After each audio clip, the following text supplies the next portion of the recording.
In this tutorial, I'll show you how to make a very simple ammo count on your weapon like this. So you see how it says 49 and then when you press it, it goes down.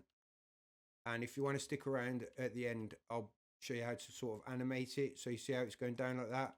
So the actual process of putting the widget on the gun is very simple. I'll show you that at the start. So let's go. So a couple of people have asked me to make this tutorial, and I'm assuming the thing that people want to know is how to put the ammo counter onto the weapon. In this tutorial, I'll show you how to put the ammo count onto the weapon, which is a very easy thing. So I'll do that straight away and show you how to do the actual ammo count as well, so it can count the ammo. So in my third person character, I've just basically just put this little block here, and this little block is just indicating the weapon. So you will have your own weapon.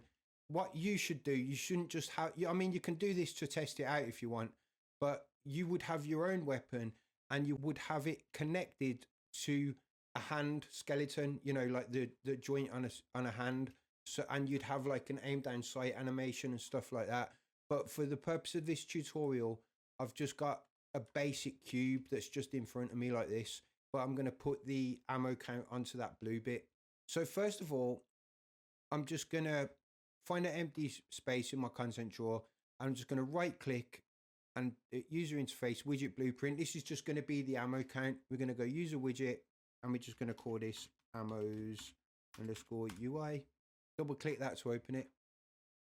And in here, we're just going to get a size box.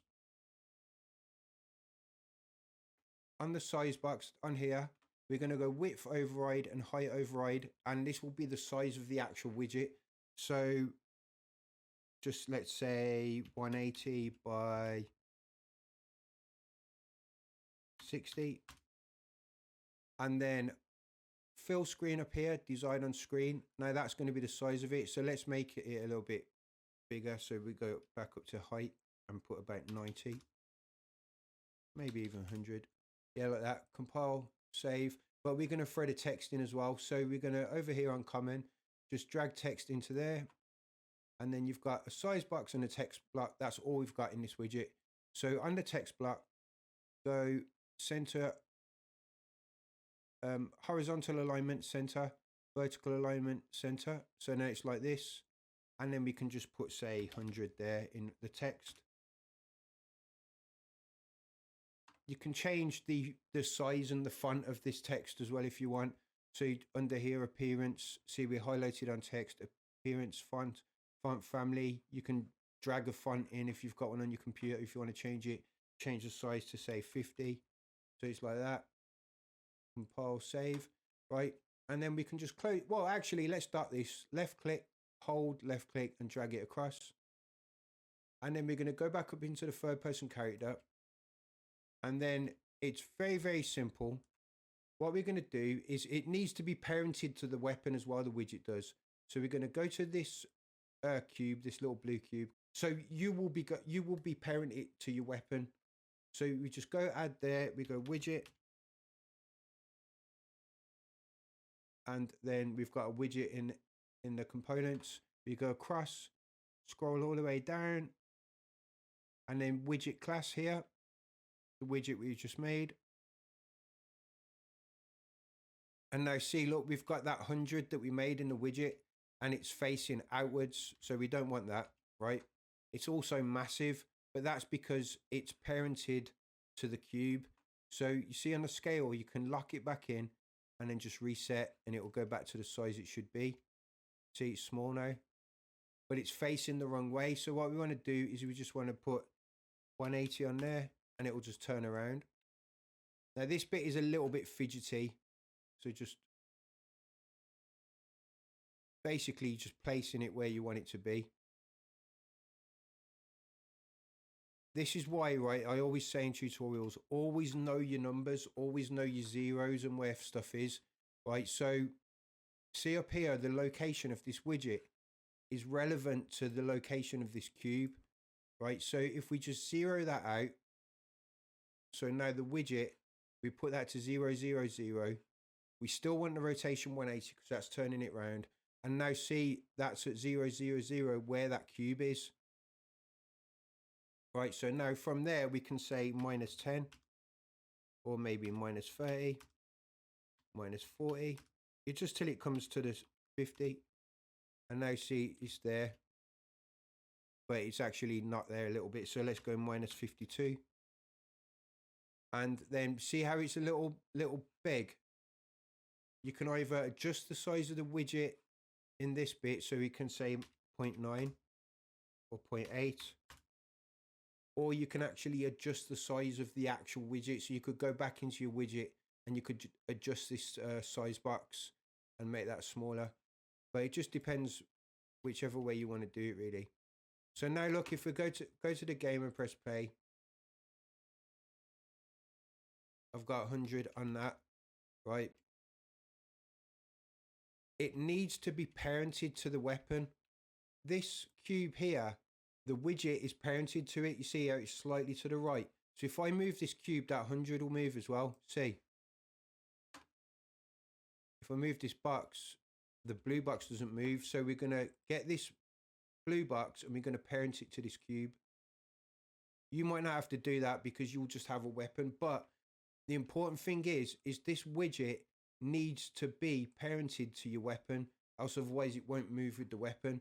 So say if you've got the gun in the player's hand and you've got an aim down sight animation that brings it up, you want this widget to move exactly where the gun moves. So therefore all you have to do is make sure it's parented like that. So now look, I've parented them all together. So if I move the main black cube, the whole thing moves. Parenting stuff to things is very important. You really need to learn the fundamentals of it all and of rotations and locations and stuff like that and scales. It is very, very important to learn all that stuff. It is kind of basic stuff, but it's vital to know as well. So yeah, just learn about scales and rotations and numbers and stuff like that. So you might have a blueprint class for a weapon. So you'd put the widget on the weapon in the blueprint class. In our third person character, we're going to go to event graph and we're going to create a variable and we're going to call this ammo. And we're going to make it integer. Compile, save. Let's just say we've got 50 of them over on default value. What we need to do now is we need to make an input to make it fire the gun. So we're going to go down into our content drawer. We're going to go third person, blueprints. Oh no, sorry, in 5.7 it's an input there. Input, actions, and we're going to create a new action. Go to input action, IA underscore shoot. Go to the folder above, input, go to IMC default, and we're going to assign a button for this to trigger. So go to default mappings. We're going to add a new one, and this one will be called, this one will be the one we just made, IA shoot. And now we're going to assign this to the button. Let's put it at the left mouse for now. So you can press this button and press right mouse, sorry, not left mouse. So if you press this button and press any button on your keyboard, it will assign it to that. So look, if I press F, it will assign it to F. So I'm going to assign it to right mouse. Compile and save. And close that down. Now we're going to go to third person character again. And we're going to right click, IA underscore shoot. Right, every time we press this button, we want to take one away from our ammo. So we're going to bring our ammo in. We're going to come out of that, subtract by 1. And then we're going to set our ammo. And then that's it. We're going to set ammo. So that's going to be every time we press this button. We're going to add a do once. So come out of trigger, do once. Go into ammo, and what we're going to do now is we're going to create an event dispatcher so that can pass the information through to our widget. So go down to here, event dispatcher, and then we're going to call this ammo now. On the event dispatcher that we've just made, go over here and on inputs, add a new input and call this ammo. Oops, I called it ammo. And then we're going to make it an integer because we're passing an integer through, because this was our ammo is an integer. So the important thing to understand, right, is on ammo now, this integer that we've made called ammo, let's call it ammos. This is not the same integer as this. This is a different variable. On our event dispatcher, this ammos is just receiving an integer. So then we've got an integer on our event dispatcher. We're going to drag that in and we're going to go call. And then after we're going to shoot, it's going to get ammo, it's going to -1, it's going to set our new ammo, which if we started with 50, it will be 49. And then we're going to tell the event dispatcher that that's what that is now. Compile and save. At the moment, we've got it on a do once, don't worry about that yet. Then we're going to go into the widget that we made called ammos. And then on this text, see up here, this is the name of it. We're going to call this ammo count. And we're going to set it as a variable. Compile and save. We're going to go to the graph of this. Out of event construct, we're going to come out of this and cast to third person character. Out of this, we're going to get player character. And then we're going to, on this bit, promote that to a variable. Compile and save. Now we can get our event dispatcher. So we're going to come out of this and we're going to put bind event to ammo now. And then we're going to come out of this event, type custom event. This, you can call this ammo or whatever if you want to keep things so you know where everything is, but you don't really have to name these custom events. What we want to do is remember the ammo count variable that we made, this text. There it is there, variable. We're going to drag this in, right? And then we're going to come out of ammo count and we're going to put set text. And then see this one, set text here, right? And then from our custom event, we're going to drag off into there. And the set text ammo is going to be this here. So we're just going to drag into there. And it will turn the integer into a string. Look, the value's green. It's going to the pink. So that's good thing in Unreal Engine. All the variables are color coded. So integers are all green. Strings are all pink. Like references to stuff are like blue. So yeah, it's good to learn all your variables. Variables are the most important thing to learn in Unreal Engine. So we're going to compile and save. This should just work now, but it'll only do it once because we've got to do once there. See, it did it straight away. It started off as 100. So the problem is, let me go to the do once. So on the third person character, you know, we did the do once. I only do this so it doesn't just keep firing it off. I mean, you can do it on a started, but we're gonna do it on a do once, right? So out of the ammo now, we're gonna come out of this and just put delay, and we're just gonna give it a little 0.2 delay, so when it can start again, right? And I'm leaving a mistake in on purpose here. So yeah, so come out of the delay and reset, compile and save. That's it, really. That's done. Right, but see how the ammo starts at 100 as soon as you're playing. And then it'll go down to 49. Because, you know, on the widget that we just made, look, it's set as 100 already. So you just want to set this to whatever your integer is. So if your integer starts at 50, on your widget, you want to start this at 50.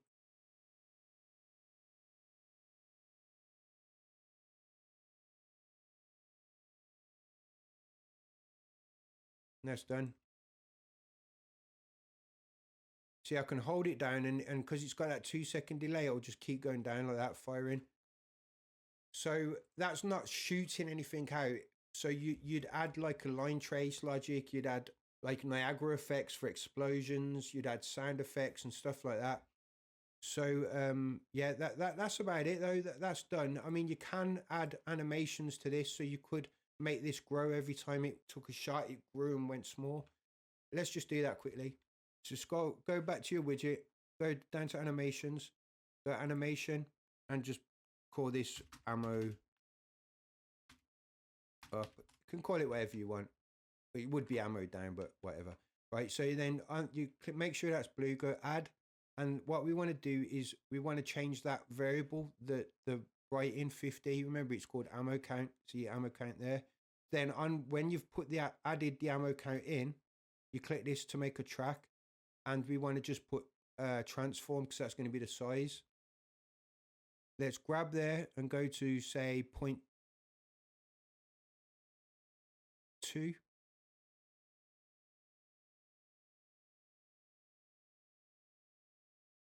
And then open this transform up, go to scale, and then see how it's set at 0.1.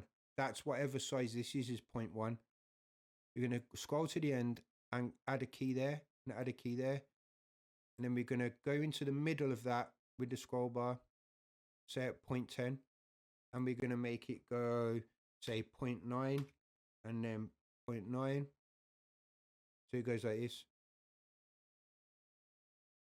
Compile and save. That animation's done, right?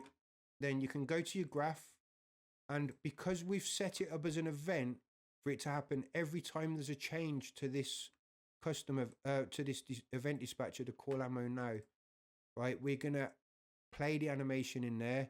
So just drag that out a little bit. See on there, animations. Remember, we called it ammo up, the animation. If we go down to animations, it's called ammo up. This is the animation here. We're going to drag that in, get ammo up, come out of it and put play animation.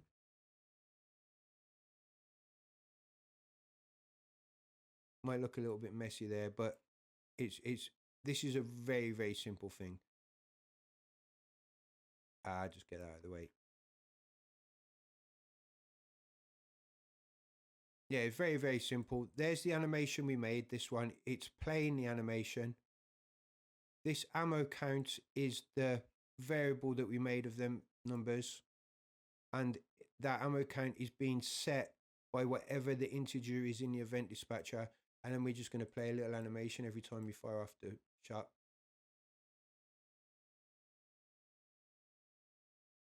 So you're going a little bit smaller and a little bit bigger. You can make it even smaller if you want, or even bigger if you want. But that animation thing's just a little bit extra. So it goes tiny. Let's put it at 0.6. See, so it looks more like that. And another important thing to add is that number. It doesn't have to be an ammo count. This could be the energy for the gun. It could have like a battery life. It could be like a heartbeat sensor that you have in like Call of Duty and stuff like that. Whatever, whenever you want to add a widget into a blueprint, it's very simple. You just add the widget in these components over here. So yeah, that's about it. But also, it has to be parented to the thing that you want it to be, because otherwise what would happen is, say you had a widget just in front of your player and it wasn't parented to the gun, he'd pull the gun down and the widget would still be in the air. So it's important that the widget is parented to whatever it is you want to have. So even if your player might have like a health bar on his arm, when he lifts up, you can read his health. All you got to do is parent the widget to the arm. But yeah, you just go up to here, add a widget, and then just parent it across like that. But yeah, that's about it. I hope that's helped and it's not too rambly, and I've covered the things that people wanted to know. But yeah, that's about it. But like I say, also in this bit where I've made the ammo count go down, that's very simple. You would be adding like line traces to this. You might even be spawning projectiles. You'd be definitely adding sounds. You'd be definitely spawning Niagara effects and stuff like that. But yeah, you can do all sorts of different things. You can string a load of code together in all sorts of ways. But yeah, there's never one right way to do something in Unreal Engine. But just keep experimenting and keep messing around. But yeah, hope that was helpful, and I'll see you in the next one. Goodbye.